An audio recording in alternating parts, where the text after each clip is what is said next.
So here we have the Range Rover on a 14 plate. I'm going to start off by showing you around the outside of the car, and then we'll hop in and run through some controls on the inside. From the outside though, you can see it's a 5-door car. We're going to start off inside the boot and then work our way around the rest of it from there. The tailgate on this car will open electronically. You can either do that from the key or from the tailgate itself. The top and bottom sections will open separately, as you can see, and you've got plenty of boot space there once they are open. You can increase this space further, of course, by folding down the rear seats should you wish to do that.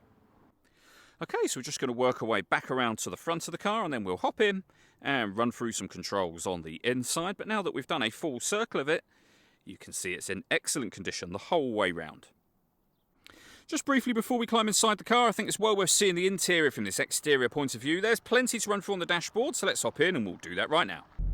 Okay, now that we're inside the car, we're going to start with the dials. On the left-hand side, we have the rev counter, and on the right-hand side, the speedometer. We've also got the fuel gauge over on that right-hand side as well. In the centre at the bottom, you can see the total miles of this car there, 89,397. Within the rev counter, it will show you what gear this car is in. It's an automatic, so of course we are in park at the moment.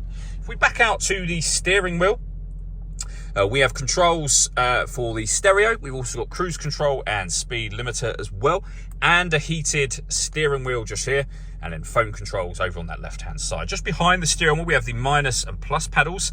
They will enable you to change up and down a gear manually should you wish to do that. Over in the centre, we then have the main screen for the car. So you can go back to the home menu from here, which is the menu that we are currently on. You can open your audio menu and adjust the volume from just below it here. Once we are in the audio menu, you can see we've got AM and FM radio, DAB radio as well. You're also able to listen to your own music, of course, and there's a number of ways you can do that. We've got Bluetooth audio, so you can connect up a device that way, for example. We can come back to the home screen, or you can access certain menus directly from up on here. So for example, satellite navigation. We have a nice clear colour display for that. As you can see, it's a very easy system to use. Pair our phone from down in the bottom right hand corner, which we're not going to do at the moment. And if I pop the car into reverse, you'll also see a full colour reversing camera as well. Below that, we have the volume for the stereo. We have the CD player just there. We can make various adjustments to climate control, etc., and to our heated seats as well. If I come back up to the main screen, you'll see that we can adjust the passenger seat. We've got 3 different heat settings for that, as well as 3 cooling settings as well, and it's exactly the same for the driver's seat.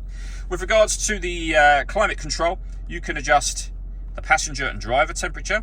You can increase and decrease the fan speed. When you're happy with those settings, your air conditioning is on at the minute, so that's off, back on, or you can hit auto. In doing so, the car will maintain this temperature for the driver by taking control of the fan speed for you. You can do exactly the same for both passenger and driver. Any manual adjustment will override that straight away and allow you to put it back on your own settings.